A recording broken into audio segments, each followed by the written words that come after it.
PSC ഡയറിയിലേക്ക് സ്വാഗതം. നമ്മൾ ഇന്നിവിടെ പഠിക്കാൻ പോകുന്നത് സംസ്ഥാന ചലച്ചിത്ര അവാർഡാണ് നമ്മൾ പഠിക്കാൻ പോകുന്നത്. സംസ്ഥാന ചലച്ചിത്ര അവാർഡ് 2024 അല്ലേ?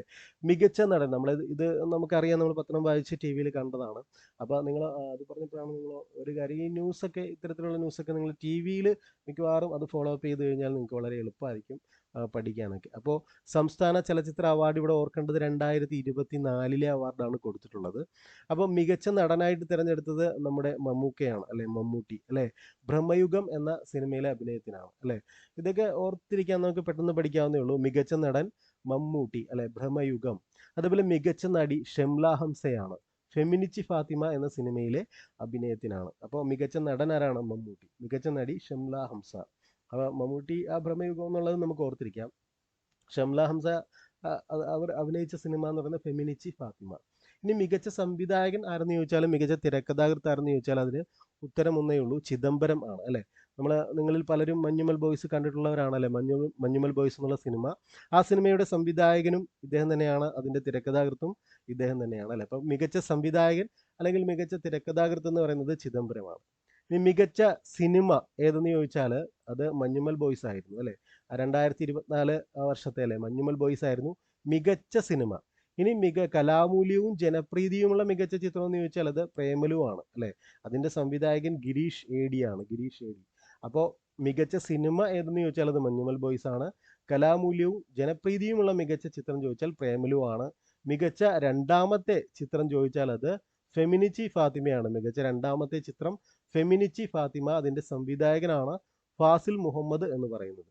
ഇനി മികച്ച സ്വഭാവ നടൻ ചോദിച്ചാൽ അത് സൗബിൻ ഷാഹിർ ഉണ്ട്, അതുപോലെ തന്നെ സിദ്ധാർത്ഥ് ഭരതനും ഉണ്ട് അല്ലെ.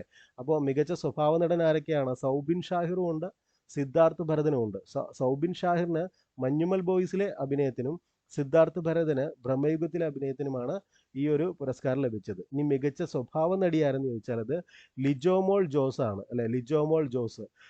നടന്ന സംഭവം എന്ന സിനിമയിലെ അഭിനയത്തിനാണ് മികച്ച സ്വഭാവ നടിക്കുള്ള പുരസ്കാരം ലഭിച്ചത്.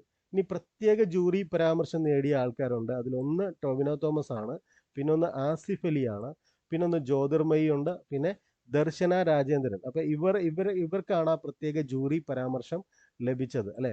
ഈ ആസിഫ് അലി ടൊവിനോ തോമസിന് ARM എന്നുള്ള സിനിമയിലെ അഭിനയത്തിനാണ്, ARM എന്നുള്ള സിനിമയിലെ അഭിനയത്തിന്.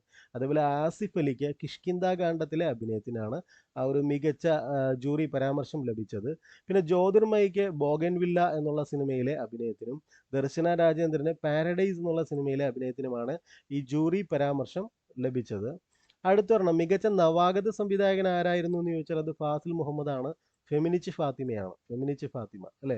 ഇനി മികച്ച ഗാനരചയിതാവ് ഹിരൺദാസ് മുരളി അല്ലെ, വേടൻ എന്നറിയപ്പെടുന്നു, വേടൻ. നിങ്ങൾക്കറിയാം അല്ലെ, എല്ലാവർക്കും അറിയുന്നതാണ് വേടൻ അല്ലെ, വേടൻ. അപ്പോൾ വേടൻ എന്ന് പറയുന്ന ആളുടെ പേരാണ് ഹിരൺദാസ് മുരളി. അദ്ദേഹത്തിനാണ് മികച്ച ഗാനരചയിതാവിനുള്ള പുരസ്കാരം ലഭിച്ചത്. മികച്ച ഛായാഗ്രാഹകൻ ആരെന്ന് ചോദിച്ചാൽ അത് ഷൈജു ഖാലിദാണ്, ഷൈജു ഖാലിദ്. മഞ്ഞുമൽ ബോയ്സിന്റെ ഛായാഗ്രാഹകനാണ് ഷൈജു ഖാലിദ്. മികച്ച തിരക്കഥ അമൽ നീരദിൻ്റെതാണ്, ബൊഗെയിൻവില്ല. മികച്ച തിരക്കഥ അമൽ നീരദ്. മികച്ച സംഗീത സംവിധായകൻ ആരെന്ന് ചോദിച്ചാൽ അത് സുഷിൻ ശ്യാമാണ്, ബൊഗെയിൻവില്ലയിലെ സംഗീത സംവിധായകനാണ്. മികച്ച ഗായകൻ KS ഹരിശങ്കർ, മികച്ച ഗായകൻ KS ഹരിശങ്കർ. മികച്ച ഗായിക സെബ ടോമി, മികച്ച ഗായിക സെബ ടോമി. മികച്ച എഡിറ്റർ ആരെന്ന് ചോദിച്ചാൽ അത് ES സൂരജ്, കിഷ്കിന്ദ കാണ്ഡത്തിന്റെ എഡിറ്ററാണ് ES സൂരജ്. മികച്ച മേക്കപ്പ് ആർട്ടിസ്റ്റ് റോണക് സേവിയർ ആണ്, ബൊഗെയിൻവില്ലയുടെ മേക്കപ്പ് മാൻ ആണ് അല്ലെ, മേക്കപ്പ് ആർട്ടിസ്റ്റ് റോണക് സേവിയർ. മികച്ച വസ്ത്രാലങ്കാരം സമീറ സനീഷാണ്, ബോഗെയിൻവില്ലയുടെ വസ്ത്രാലങ്കാരമാണ് അല്ലെ. മികച്ച വസ്ത്രാലങ്കാരം സമീറ സനീഷ്.